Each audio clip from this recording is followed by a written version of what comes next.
following podcast is presented by Secret Room Multimedia.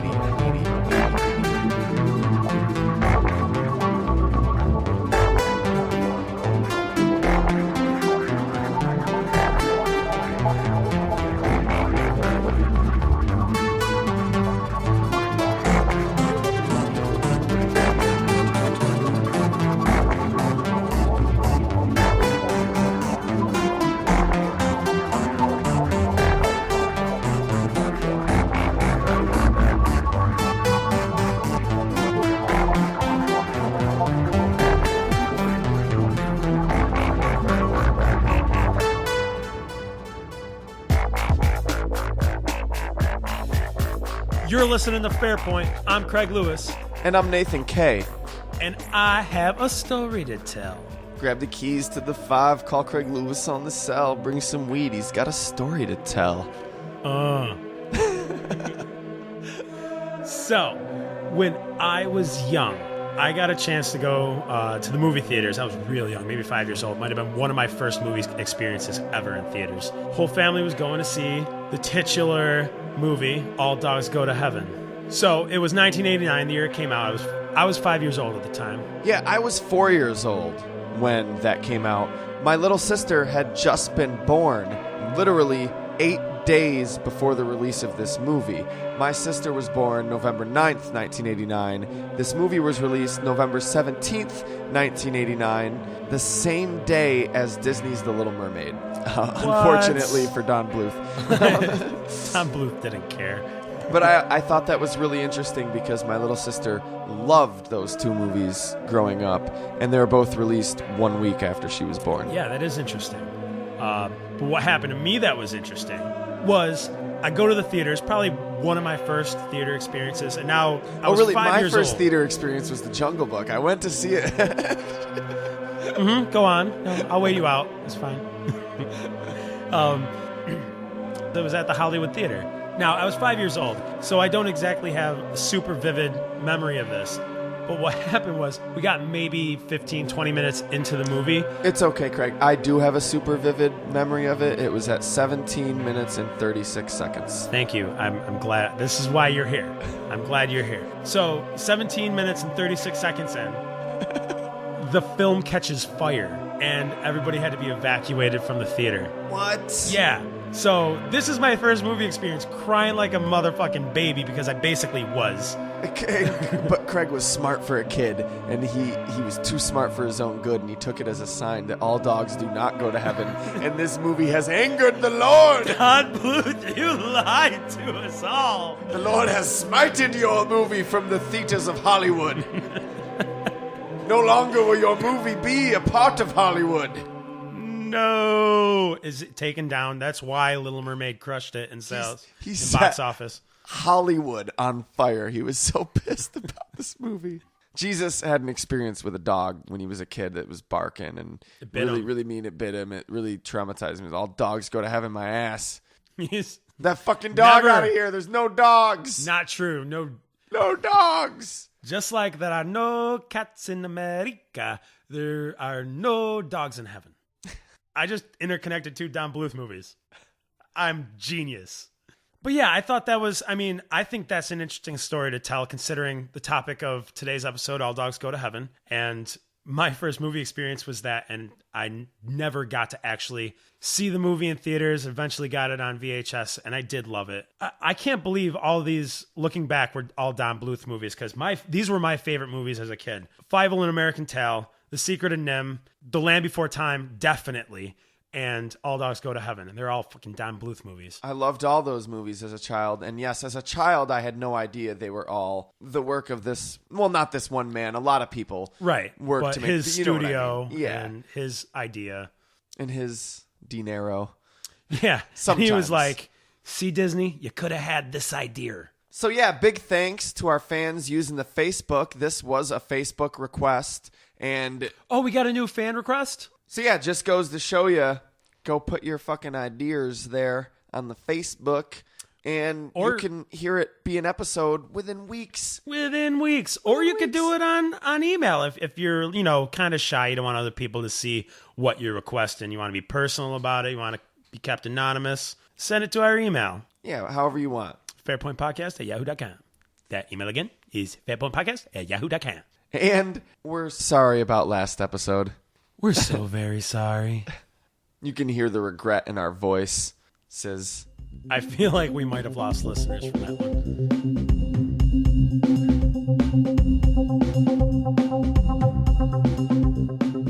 And now, the news. I bring you fucking Craig Lewis. This guy right here. Professional, very professional.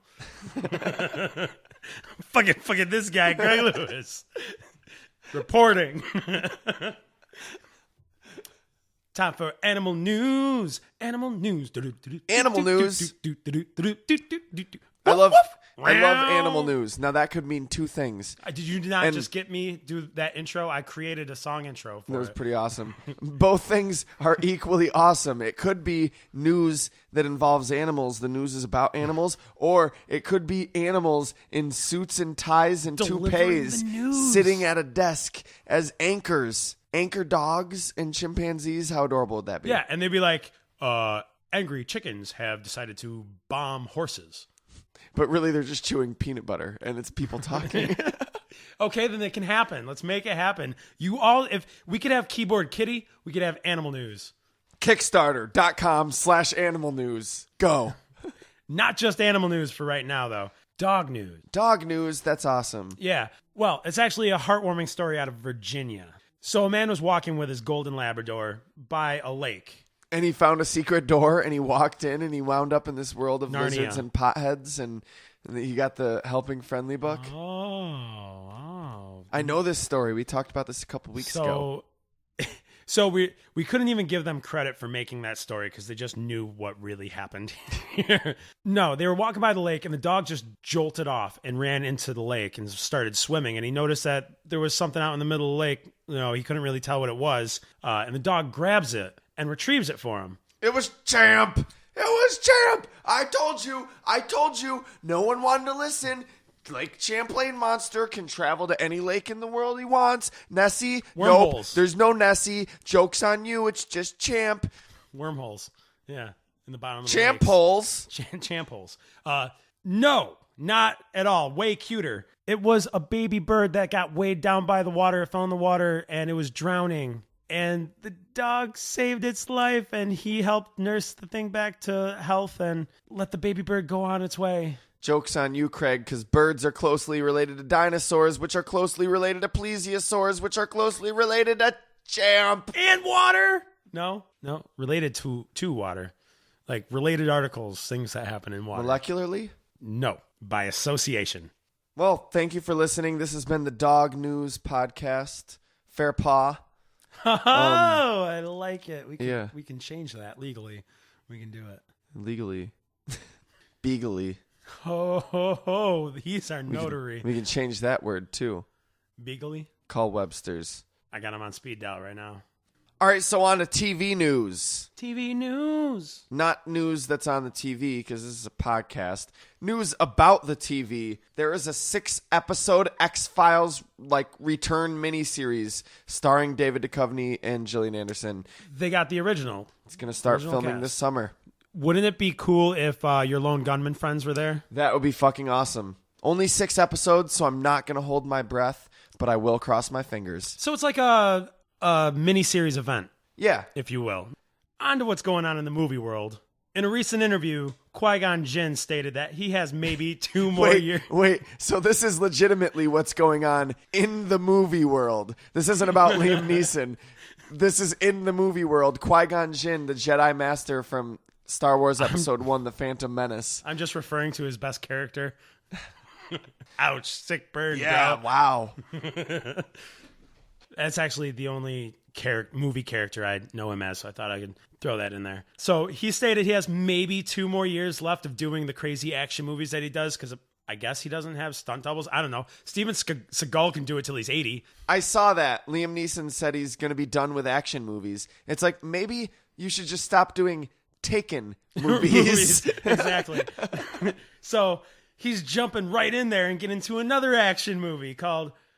he's jumping into it too, literally. He was like, I would only take this if I can literally jump onto set every day. It's going to be called Narco Sub. Now, so what we're really seeing here is Taken in a submarine, where he plays the Taken guy and the cocaine plays his daughter.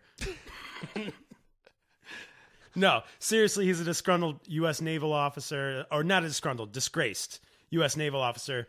Disgraced and disgruntled. Who gets himself in a little predicament where he has to... Disgraced. Disgraced! He's been disgraced! You've disgraced yourself, Craig. Well, he plays a U.S. naval officer that's kind of being pinned down by some crime lords, I guess. You know, like they have some kind of leverage over him where he has to traffic a whole bunch of cocaine in a sub from one country to another. Tense, I know. It'd be edge of your seat thriller. Who knows how many throats will be chopped in this movie? I hope it's like Cheech and Chong's Up in Smoke. It'll be like Liam Neeson's Up Your Nose, but the submarine is made of hardened cocaine. Not gonna work in the water. Just dissolve. We got to think these things through, man. It's funny I mentioned Steven Seagal a few minutes ago because as I say this, it sounds a lot more like Under Siege 2 because I don't know. Liam Neeson is turning into Steven Seagal, and he should really do this till he's 60 when he literally has stunt doubles walking away from the car for him. You realize it would only take one small tweak to this script, literally like control, find, and replace to the script to make this a sequel. All you have to do is find every instance where it says cocaine and replace it with speed, and then bam. Bam. Speed on a submarine. Holy crap. This sub can't go under 45 miles an hour. But no problem. He's got speed, the drug. Oh, actually, I thought you were talking about. But yes, it's a sequel to the movie Speed. First one's on a fucking bus, second one's on a boat, third one, natural progression, submarine. Right. Fourth one's a space shuttle. Fourth one, space shuttle. I was going with airplane. But the space shuttle is natural progression to the atmosphere. It doesn't orbit the Earth at that speed. We can't speed it up. We can't calculate the units. We're just not smart enough. No, but seriously, the real joke is Liam Neeson's career. That's said. Speeding on through to the next movie news, dude. Joseph Gordon-Levitt to produce and star in a Fraggle Rock movie reboot. Oh, God. That is so heartwarming to me. That's awesome. Yeah. Like, dude, I'm sorry. If Jason Segel could pull off the Muppets and make it so great, I am super looking forward to this also new Jim Henson thingy. Apparently, Joseph Gordon-Levitt does have directing chops. I personally didn't see Don Juan because it looked really stupid. But I guess it was quite a surprise for most of the critics. They all thought it was going to be stupid, and they said it was actually a really good movie. You know what? I'm cool with him. I've been a fan since Third Rock. Why deny him Fraggle Rock? Right? From Third Rock to Fraggle Rock. Here in Fraggle Rock. That is awesome news, though. I loved Fraggle Rock as a kid. Me too. Those little critters are awesome. Jim Henson can do no wrong. Well, mainly because he's dead. What worries me... But... You're a saint, Jim Henson. A saint! What worries me is the fact that 2015 now, so it's probably going to be like, 2017 by the time this movie comes out? Super CGI. Yeah, no, you're right. By then, Fraggle Rock's going to be old and passé. It's going to be like, well, it was cool when I started the production, but now I'm just going to scrap it. Clearly, it was a flash in the pan. I'm going to make and star in The Dark Knight 4. Craig, trivia question. What was the first ever HBO original program? Are you serious? We already did this, Fraggle Rock. Yeah. What gave it away? The point that we were talking about Fraggle Rock. I guess for new listeners, they might not have heard that comment in, I can't remember what episode it was we were talking about. Just go listen to them all. Yeah, You'll just find listen it to them all. eventually. You'll find it somewhere. So everybody's probably heard that The Ring 3 is happening. It's called Rings, right? Yeah. I'm sorry, not Ring 3. Rings. Apparently, they got their titling skills from the Fast and Furious franchise. Two rings or three rings. Now it's 3 rings. 3 Furious, 1 cup. Paul Walker comes out of a TV. There was also a little bit of controversy. People were saying that this was going to be a prequel movie. That's what the rumors were. That's what passes for controversy in America these days. The director, F. Javier Gutierrez, said on Twitter that it is not a prequel. It's, in fact, another sequel, the third one, and it takes place 13 years after the second one, which would make it 2016 or some shit. And it will be undoing Aliens 3 and Alien Resurrection. Somehow. And they're going to be releasing 20 novels between now and the release date to bridge the gap between The Ring 2 and The Ring 3. Yeah, and I don't know why they would even bother with the Alien franchise. Yeah, no, I took those from other news stories. Sorry. You just Neil Blomkamp'd me. Yeah, that was Alien and Star Wars, respectively. Speaking of Samara, did you ever see this one prank thing that was going on where they would have a camera onto an elevator shaft or whatever, and some, unsuspecting people would get into the elevator, and then Samara would enter and like scare the crap out of them. And people are like, "Oh, holy shit!" Ah, well, there's this one fail video of it where this couple gets into the elevator, and then Samara comes out to scare them, and the dude just punches the girl playing Samara. Ow! Knocks her down, and then that's escorts his woman out, and everybody was like. That's what I was thinking, because, if you got me good enough, and this was convincing enough that I really thought this was an evil demon that you were in danger, trying to, I think there's a chance I might kick it in the face. But you know how, if that was in fact an evil demon, do you know how futile that attempt would have been? Craig, have you seen the video this is real life shit, of the girl in the elevator, talking to herself and freaking out. And then a month later, she's found, this is at a hotel, she's found dead in the fucking water supply of the hotel. And what the fuck? It sounds like you're describing the plot to Dark Water. Dude, no, it's even creepier when you get into the details, because there's coincidences with her name and you know what? We're going to talk about this on an episode. I'm super intrigued about this. We'll talk about this next week. Next week? Promise? Next week. We're going to talk about this shit. This and Genghis Khan. All right. And it's going to fucking... Don't listen to next week's episode if you want to be able to sleep again, ever. 7 days.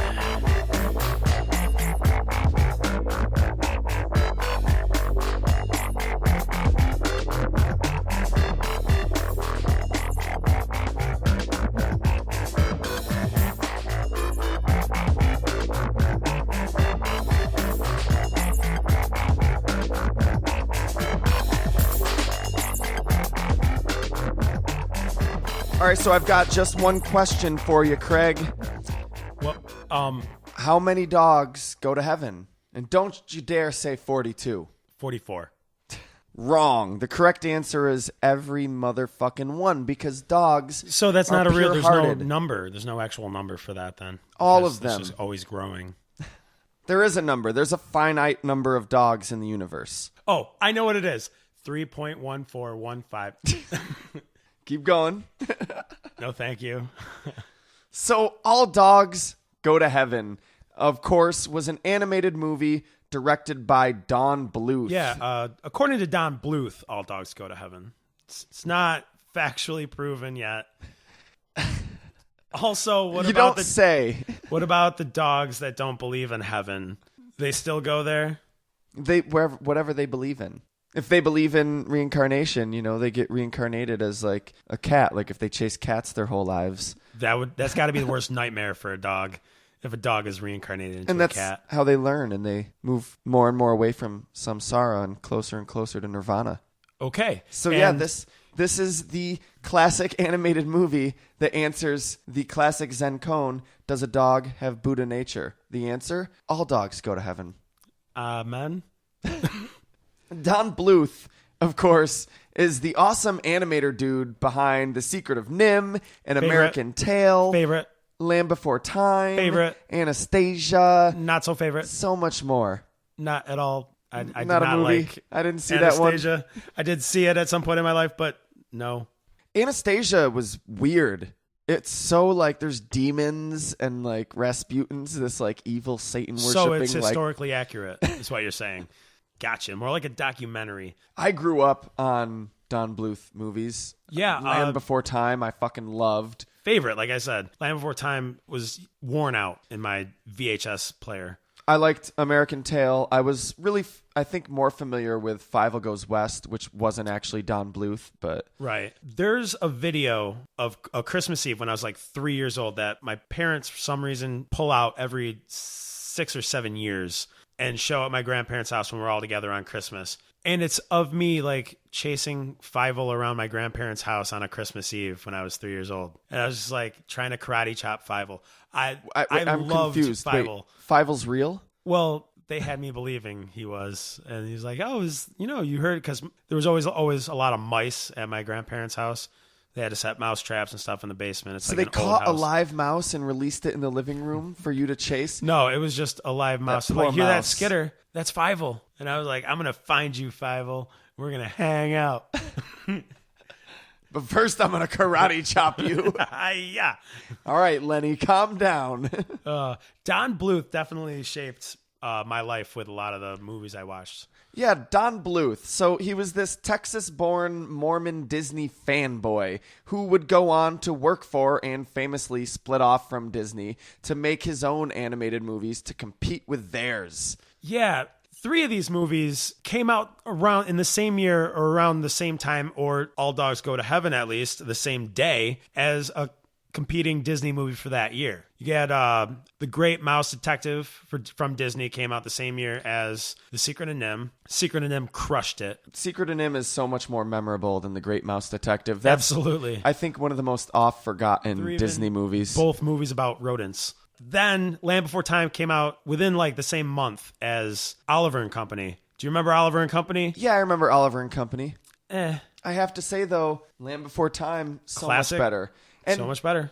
I do have to say Disney is probably responsible for a lot more quality films that affected my life than Don Bluth is. But all these movies you're listing, I'm sorry, Don Bluth has the edge very clearly. Right. And then All Dogs Go to Heaven comes out the same day as The Little Mermaid, one of Disney's best. Yeah, The Little Mermaid's a great movie. Ariel is my favorite Disney princess, even though she's the worst role model of all of them and has Yeah, the worst like ideals of any of them. She is but terrible. Go on. Sorry. Well, in the original story, the Grimm fairy tale, she committed suicide by the end of it because the prince didn't love her. Why haven't they capitalized that? There's so many like teenage emo chicks that are totally into suicide. Because that'll be promoting it. They'll be like, I can be like Ariel. Watch me go down the street. Oh, no, but please don't. That's not funny. Not to be joked about. We shouldn't be joking about that, but we did. We did. It's been done, and we apologize. 3.1415. We're not giving up, though. So Bluth's initial inspiration for this movie was this loose idea about this dog that was a private eye, and it was going to be an anthology film that had 3 stories. Detective Chuck, the German Shepherd private dick. Craig, this is a family podcast. It is not. But instead, we got Charlie B. Barkin, this German Shepherd mix that has a gambling addiction, gets drunk, smokes, just all-around bad role model for your children. And he is modeled after, the character was designed around and created for Burt Reynolds. Yeah, I'm Burt Reynolds. I'm a talking dog. That's not a bad Burt Reynolds.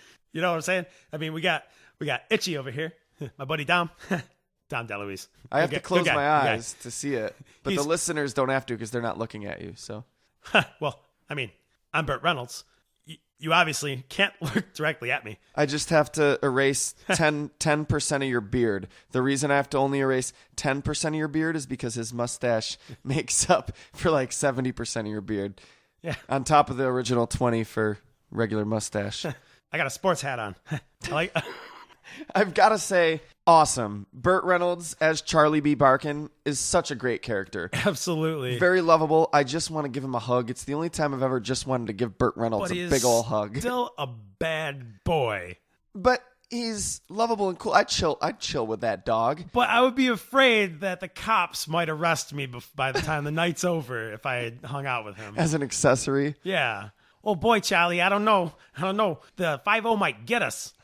What are you worried about, kid? It is really cool. They modeled facial movements and expressions in the dog after Burt Reynolds' face. And knowing this, you can watch the movie and totally see it. You can totally see it now. It's great. And I'm sorry, but I love the name Charlie B. Barkin. Makes me laugh. Good name. Picked it out myself. Makes me feel good. Charlie B. Barkin. Burt Reynolds. Talking dog. And then, of course, Dom DeLuise starred as Itchy Itchiford, the dachshund, in a baseball cap. God, I love Dom DeLuise. He is hilarious. He's definitely my favorite character in this movie, the highlight. Itchyford. But what's also great is the chemistry between the two of them. Burt Reynolds and Dom DeLuise, of course, had starred Great friends. Starred in roles together. Cannonball Run, They actually asked Don Bluth if they could just ad-lib some things, and he was like, go ahead. Part of their deal was that they would be able to record their lines together, because usually when you make one of these movies, the actors will record their lines by themselves in a sound booth. They wanted to be together to have that chemistry to bounce off. And of course, it needs to happen. Like when we do this podcast, we definitely riff off each other a lot. Yeah, Craig repeatedly turned down my suggestion that we just record our parts separately in our own sound booths. I mean, it's just too difficult from there. So impersonal. But I absolutely love Itchy. We got to give a lot of praise to the animators, to Don Bluth, and the team that made this movie, because these characters are full of life. And even though the animation There's definitely some flaws in it. It's clearly a little bit of lesser quality than Disney, but that gives it almost an indie charm to it, even though it wasn't indie. It was released by fucking United MGM? Artists, MGM. Well, it's an MGM daughter company, was at least. Still, they take characters that are bad dogs. Like you said, they're bad people because they're people. They gamble, they're selfish, they make a lot of moves that are just irredeemable and inexcusable. They smoke, they wear clothes. They wear clothes, which... I am totally confused how the people, because this is like a real world thing. There's people that are actual people, and then there's dogs that are people too. And how do nobody notice all these stray dogs like playing craps on the street corner? Because people are so focused on the human world that they don't even... I would totally notice that. No, because your mind doesn't allow for the possibility. Yeah, you don't see it. But if you just stopped, Craig, you just stopped and you took a look. Oh, I totally would. I look at every dog I pass. I'll be like, whoa, what are they doing? But these characters that do all these bad things are animated and acted in such a way that they're very likable and lovable, and you forgive them their missteps because... Well, they're still, at least with the characters of Charlie and Itchy, they have a shred of like morality and goodness in them that comes out, by the end of the movie. Also starring in this movie, Judith Barcy, the child actress who portrayed Anne-Marie. Oh, such a cute little girl. She also portrayed Ducky, my favorite character as a child from Land Before Time. Oh, no way. Yeah. I can see it. She was also in Jaws: The Revenge. Sorry. I'm so sorry. Let's get this out of the way now. Elephant in the room. Very horribly tragic. This was the last film that Judith did before she was tragically killed by her father in this murder-suicide that also took the life of her mother very shortly after recording her lines for this movie. Oh, no. It is absolutely horrible. This was before the movie was finished. It made it difficult for everyone involved that, like, the animators had to listen to tapes of this girl talking all day, and they literally had to put the movie on hold. It's horrible. It's horrible. We're not going to talk about this. We're not going to get into the details. Just reading about it made me really sad, and that's not what we're trying to do on this podcast. But needless to say, this episode is dedicated to Judith Barcy. Yeah. Rest in peace, Judith. So moving on, talked earlier about how Little Mermaid crushed it at the box office. It did make a return. Bam! When are you going to take Dingle Hoppin' seriously? Never. I refuse. That is a spork. It did make a huge boost in VHS sales when it came out. It was released on VHS in the big box form. And to this day, it's actually one of the top-selling VHSs of all time. I believe it. Everyone had this fucking movie on VHS. You had it. I had it. I have it right here, right now. That was unnecessary. I'm sorry. It was for visual representation. It wasn't visual. It was audible. So the film takes place in New Orleans in 1939, right around Mardi Gras. So, Fat Tuesday. I don't know. Itchy helps Charlie escape from the pound, much to the dismay of Carface, who was Charlie's business partner. He's this bulldog mix that runs this dog casino along with Charlie. Cigars. Yeah, dogs are in this world like they're pets, you know. People don't know they have their own world, kind of like Toy Story, you know. Yeah. And they have their own casino. And Carface Why not? gets Charlie drunk and ends up having him killed. What a dick. Charlie didn't deserve that. No, but he does this by bringing him down to the end of this dock and pushing a car to run him over and drown him in the harbor or whatever. What? I mean, dogs get run over all the time by cars that don't have people driving them. On a dock. On a dock at night. And in the original cut, which got a PG rating, which wasn't what they were aiming for, obviously. Right. They wanted a G so parents would bring their children to go see it. You actually saw Charlie go flying off the dock after being hit by the car, which you don't see in the movie. It cuts away as the headlights close in on him, and then you see him flying through space. Like a scream. And yeah, he's out in space. He's flying in space. Mewtwo flies by. I want to be the very best. Yeah, like no one ever was. And then he ends up in heaven. He got there. Now, another scene that they cut down was Charlie's nightmare sequence later in the movie where he goes to hell. Oh, yeah, and he gets condemned. So there is a doggy hell. Yeah, in his nightmare, there's like this demon skeleton dragon dog, and like it's horrifying. All these demon imps that torment him, and supposedly in the original cut, it was longer, and they had to cut some out to make it less visceral. Yeah, Don Bluth is the only person who owns a version of that cut, and he will not release it, no matter how hard you beg. Well, what if I beg like this? Please. Do it more like Roger Rabbit. Like Roger Rabbit. Please, Mr. Bluth. I don't know. Am I doing... Okay, you're so lovable. Wait, what's his name? Oh, dear. What's his name? Oh. Am I doing Roger Rabbit, or am I just doing Ed Wynn? I don't know. I don't know anymore. Heavens to Murgatroyd. So Charlie goes to heaven, but he doesn't want to die. No, he wants to go back down. Yeah, so he takes the watch that represents his life, and he rewinds it, restarting his life and sending him back to Earth. Yeah, he is not done being Bender. However, though, he's told by the pink angel lady dog that welcomed him to heaven and sang to him. Right. Because you always have to sing in kids' cartoon movies. It's like this stupid rule. Can't keep a good dog down. That song's okay. And she tells him that he can never return. And she says it like this. You can never return. Yes, I can. No, you can't. Don't. Deus ex machina. Wink at the camera. So Charlie and Itchy end up saving this little orphan girl that can talk to animals from Carface. And they use her to talk to racehorses in order to find out who's going to win the races. And the way they convince the super pure-hearted Anne-Marie to help them is by promising that they're going to give the money to the poor, like Robin Hood. And promising that they'll help her find a mommy and daddy. This movie's a little dark. At least a little bit better than what Carface was promising her. You can see the outside. No, you can't.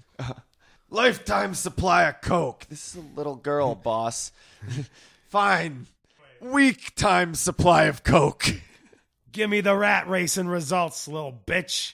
Boss, she's a little girl. I don't care.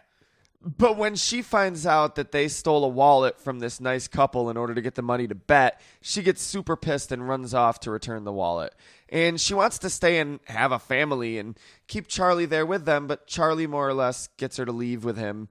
And then they're ambushed by Carface and Killer, who Killer's like his, I don't know, accountant slash crony. Looks like a killer. I don't know. Not really. He looks like one of the long Afghan dogs. He looks like the actor that plays him, whose name I don't remember. Who is he? Woody Allen? No, close enough.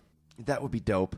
But they ambush them with their laser-firing Tommy gun. Literally, dude, it's a Tommy gun. I had to rewind the lasers. scene. It's like... Zoom, zoom, zoom, pew, pew, pew. Apparently, there's a line it's really easy to miss earlier in the movie where they reference it. But I was like, what the fuck? It had to be a correction that they made to get that G rating.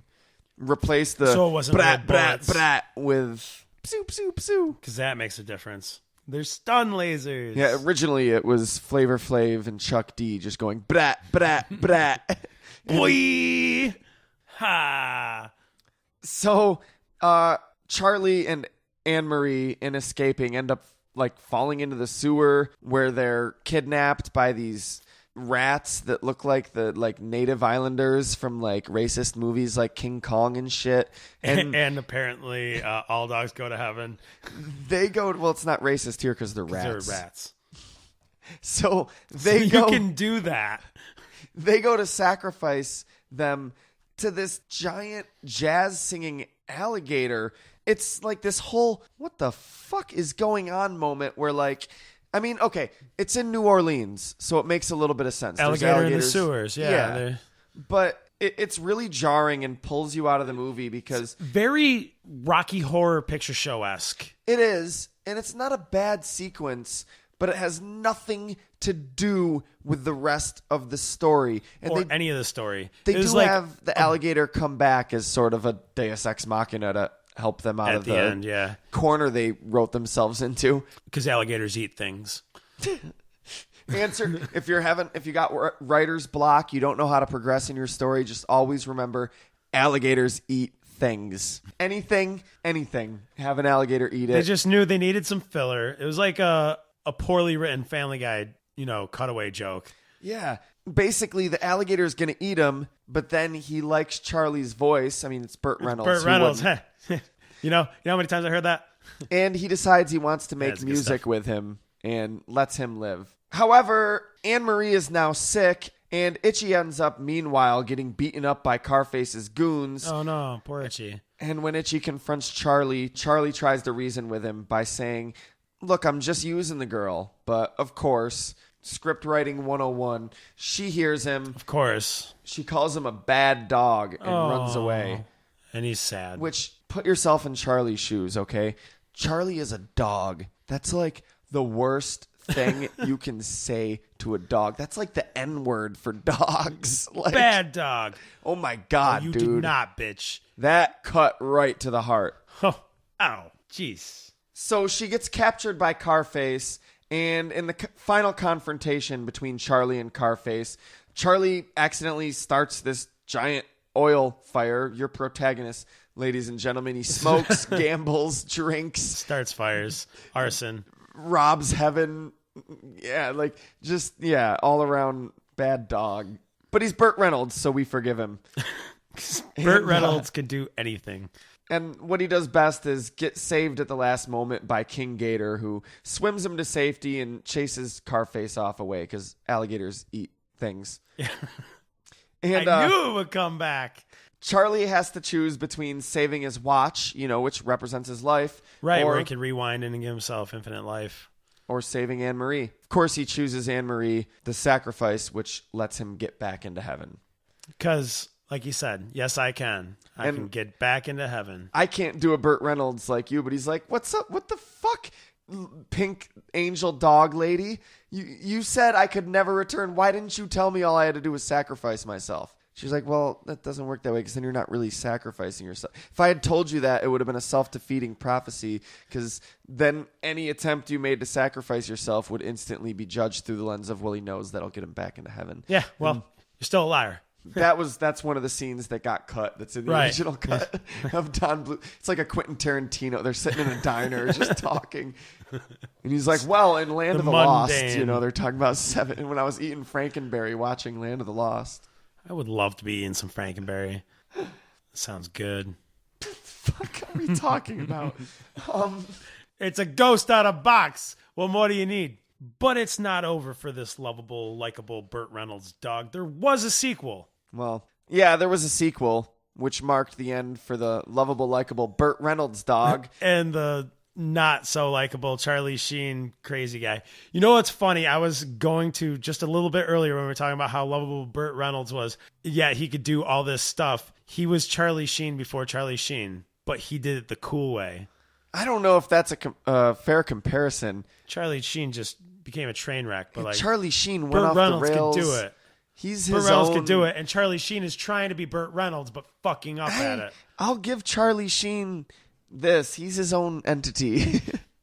I don't think any comparison is fair. Well, it's not fair because nobody else has Adonis blood in them. So All Dogs Go to Heaven 2, it came out 7 years later in 1996, though it was directed by Larry Leaker and Paul Sabella, who were animators and writers that had previous experience working on Bluth projects. But there was no involvement from Bluth himself. Dom DeLuise returned, but as we said, right? Burt Reynolds was replaced with Charlie Sheen, and Vic Tayback, who's the voice actor for Carface, though, doesn't that sound like a football player's name? Vic Tayback. I don't know. Touchdown, Victor Tayback. Yes, I can see it. He was replaced with fucking Ernest Borgnine. And I'm sorry, if you're going to replace somebody, replace him with Ernest Borgnine. That's how you do it, right? Yeah, if your dog dies and goes to heaven, don't get a new dog. Get Ernest Borgnine. Get Ernest Borg. Just pay him to hang out with you. Yeah, but this movie was so lame that MGM wouldn't release another animated film theatrically until 10 years later in 2006. It wasn't that great. Basically, in this one, Itchy dies by choking on a chicken bone and goes to heaven. Oh, how random and not intense. Charlie's in heaven, but he's kind of getting bored. And Carface, who's also in heaven, steals Gabrielle's horn. Because remember, all dogs go to heaven, even the bad ones. Yeah, that's the premise of the movie. It's right there in the title. Yeah, kind of in your face about it. So he steals the MacGuffin, Gabrielle's horn, which he uses to open the gates of heaven and escape. But wouldn't you know it, he loses it on his way to Earth. And it lands somewhere in San Francisco. So now they just go to a couple Niners games, couple Giants games, get the feel of the land, maybe, walk the strip, take a trolley, relax, right? Have some rice-a-roni. San Francisco treat. You gotta. Smoke some weed, wear some leather, call it a night. Who are we kidding? It's San Francisco. We're not calling it a night. They probably wouldn't let them smoke weed in the movie, huh? They probably wouldn't show that in a kid's movie. So Charlie and Itchy are sent as angels, more or less ghosts, to go retrieve it by Annabelle, who's the pink angel dog from the first film, who now has a name. She's now Annabelle, not just the guardian angel dog. So Annabelle gives him one miracle to use, which I guess can do anything except tell them where the horn is. On Earth, Charlie really, really wants to mack it to this bitch named Sasha LaFleur. No, it's cool. You can say that. Yeah, she's actually a bitch. She's an Irish settler. I approve. Yeah. But he can't because she can't see him. But then he sees Carface, who's wearing this slick red collar that allows him to be seen, and he takes them to this dog named Red, who gives them their own collars, which will only work for a day. Red is very clearly just Satan in dog form. Of course, making deals. So Charlie uses this collar to meet Sasha, who has this human boy that Charlie can talk to since he's a ghost angel dog. And the boy's name... Makes sense. Yeah, totally. Yeah. Again, if you ever write yourself into a corner, ghost angel dog. Talk to people. Bam. They can do whatever they want. They're ghost angel dogs. They're dogs that are ghost angels. Charlie Sheen also, let's not forget. He could do whatever he wants. So David basically ran away from home because he doesn't like his stepmom, which is a much more tragic story than Anne Marie's. Yeah, it seems a little more first world problems. So Charlie tells David that he's his guardian angel, and David helps him find the horn. Carface ends up kidnapping the kid, demands that Charlie bring the horn to Alcatraz Island to give to Red, Lucifer in dog form. Who would want to take the horn? Yeah, or else he's going to kill David. So Charlie brings Red the horn, and Red uses it to imprison all the angel dogs of heaven. Oh no, you done fucked up, Charlie. Fucked up. This would never have happened if it was Burt Reynolds. Seriously, Charlie Sheen's like, I don't give a fuck. Yeah, do whatever you want.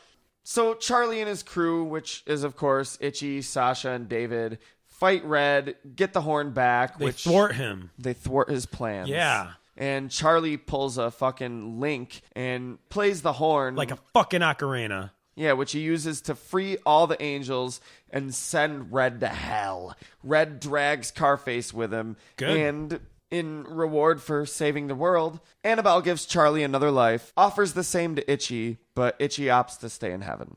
Damn, it's like Charlie's a cat. Right? How many lives does this Yeah, motherfucker 6 get? more. So David goes back home to his parents. They all adopt Charlie and Sasha. Everybody's happy. The end. Or is it? So now, I don't know if you knew this, Craig, but All Dogs Go to Heaven is a fucking trilogy. Kind of. But in between the second and third installments, there was an animated series. TV series. Named, aptly, All Dogs Go to Heaven, the series. Have to add the series at the end or else it'll confuse the kids. In which Charlie and Itchy are both on Earth, working as guardian angels in San Francisco, sometimes having run-ins with Annabelle's evil demon dog cousin, Belladonna. So, yeah. Belladonna? This franchise just went from a fable-like story to this crazy cosmology where Satan is a dog that turns to a cat, that these guys are guardian angels, but even though Itchy wanted to stay in heaven, and there was that alligator, and no, that was in the first. I don't know, man. Same thing happened to An American Tale. Sequel, third movie, TV series. Really? Yeah. There was an American Tale TV series? Very short-lived. What? It was based off of being out west. That's a future episode. Yeah, for sure. Land Before Time also had a TV series. I think I knew that. But I think that was Land Before Time was much better done. Really? I think so. I remember enjoying it. I didn't enjoy the American Tail TV series. I didn't enjoy All Dogs Go to Heaven. I don't really remember it, to be honest. Yeah, I never But I know watched I've that. seen it. Yeah, I never watched that shit. And then the series capped out with an All Dogs Christmas Carol. Yeah, Charles Dickens' A Christmas Carol, but with all dogs, and Scarface is the Ebenezer Scrooge and Carface. That would be awesome if Scarface, Al Pacino was fucking Ebenezer Scrooge, and the other characters Hey, man. were fucking Burt Reynolds and Dom DeLuise as dogs. Dude, I would watch that movie every day. Answer me, man. Answer me. Is that my grave? Oh, you're just gonna sit there and look at me, huh? I don't think so, man. I retire from dying. All Dogs Christmas Carol was a made-for-TV movie released in 1998, and it's this weird Christmas story about how Annabelle's evil demon dog cousin Belladonna gets Carface to work with her using this magic whistle that can hypnotize all the dogs in order to ruin Christmas. That's her end goal. I want to ruin Christmas. What, the dogs would eat the trees and they piss on the presents? They steal the presents. Oh, I thought they would just poop on them. But her goal wasn't even I want those presents. It was, fuck Christmas, yo. Fuck Christmas in its fucking ear. I don't like Christmas, and I don't want anybody else to like Christmas. Can I posit that ruining Christmas is the most evil thing someone can do? Now, it's not okay, rape, horrible. Genocide, horrible. In the fictional universe, trying to take over the world, horrible and stereotypically villainous. Chuck Klosterman would say that the most villainous thing somebody can do is tie a woman to railroad tracks because it's so unnecessary and obviously done to be villainous that it's iconically and obviously villainous. I would say dastardly. The only reason to ruin Christmas is to fuck up everybody else's happiness. And it's the most pointless. No one gets anything from ruining Christmas. You don't accomplish anything or get anything for yourself. It's even the Grinch was Grinch is up there with Hitler. No, but even the Grinch was yo, I gotta chill. He's I changed my mind. That's real sad what they're doing down there. So Belladonna, as shitty a character she may be, just may be the most villainous character in history, along with everyone else that's ever just tried to ruin Christmas. So lots of movies. Well, in order to stop them, Charlie and Itchy try to make Carface turn good by realizing the awesomeness of Christmas. And they being ghosts. Yeah, they do this by staging a reenactment of the Christmas Carol story with Charlie, Sasha, and Itchy playing the ghosts. So there are perks to being ghosts. But Of course there are fucking perks to being ghosts. Number one, you can scare people. Number 2, you can reenact A Christmas Carol. Christmas tradition. Christmas tradition. Right. You do it every year on Halloween. No, Craig, it's a Christmas tradition. To do it every year on Halloween. No, Craig, the only Christmas tradition that you do every year on Halloween is watch Nightmare Before Christmas. I watch it on both, actually. You do not. I do. You do not watch that movie twice a year. I don't, but I alternate. How many times a week do you go to Hot Topic? I like Jack Skellington. Well, no franchise is complete without the traditional Christmas movie that they did. Not true. Very true. Many franchises are complete without the Christmas movie.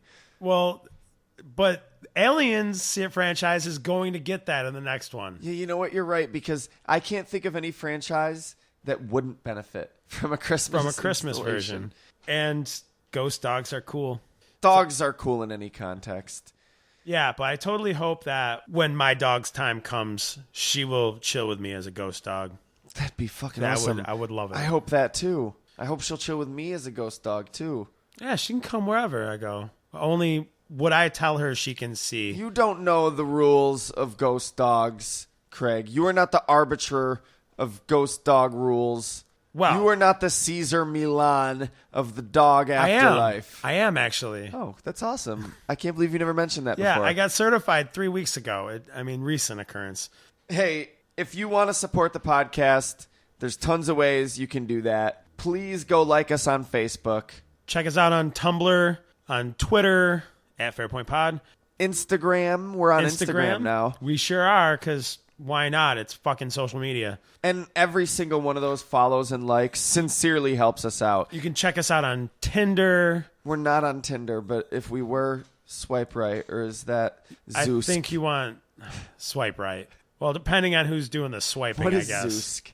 Zeusk? Yeah, I just knew it wasn't. I don't know. No. Is that a real thing? Let us know what you want to hear as an episode topic. As you see, it happens, and it happens rather quickly sometimes. Sometimes. Also, there's so many more content for you to enjoy. Much content. All of the content. All of the content belong to us? Belong to you. Not you, Craig, but you, the listener. Go to our YouTube. There's 2 YouTubes for you to check out. Fairpoint Podcast. Of course. And Shaggy the Shaman. Of course. All sorts of vlogs, reviews, songs, clips, all sorts of cool shit. I hear we're getting new content soon as well. Unboxings, hauls, more and more every fucking day. And more coming soon. There's also Sylph Radio, my Pokemon podcast. You can find that wherever you found this. Guaranteed. That's a goddamn guarantee, is it? Yeah, if you're into Pokemon, check it out. It's Fairpoint, but Pokemon. It's explicit language and shit. There's no other podcast like it. Because swearing is cool.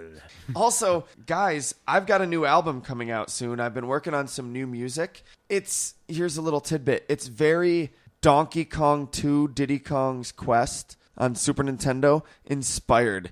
Ooh. No shit, no lie, no April Fools. A lot of people say that's one of the best soundtracks out there for video games. It's all original music, but it's very atmospheric, and it's almost like each track brings you to a different world, a different level. It's cool. So, our respected fellow citizen, that's where you can find the other 2 albums that I've released. They're on SoundCloud. We'll probably get them up on YouTube at some point. Totally free to download, free to stream. Check them out. The 3rd album's going to be up soon. So much content coming. SecretRoomMultimedia.com is going to be up and running. More video series coming soon. Yes. More original content creators. Yes. Keep your eyes on the horizon with us. Of course. Next week, somebody else who conquered everything that was in their path. The greatest con alive. I don't know. Well, is he alive? The greatest Khan that ever lived. I don't know. There was Shere Khan, Shao Khan, Khan. That Khan. No, not Comic that Con. Khan. Comic Con, Gen Con, Toy Con. Connie Chung. Baimon Sci-Fi Con. Look, we could go on and on about the pros and cons. The Genghis Tron Con. Next week, we're talking about Genghis Khan. Fearless. For Fairpoint Podcast, from Secret Room Multimedia.com. I'm Nathan K. And I'm Burt Reynolds. Talk a dog. No, I'm Craig Lewis. Talk to you next time.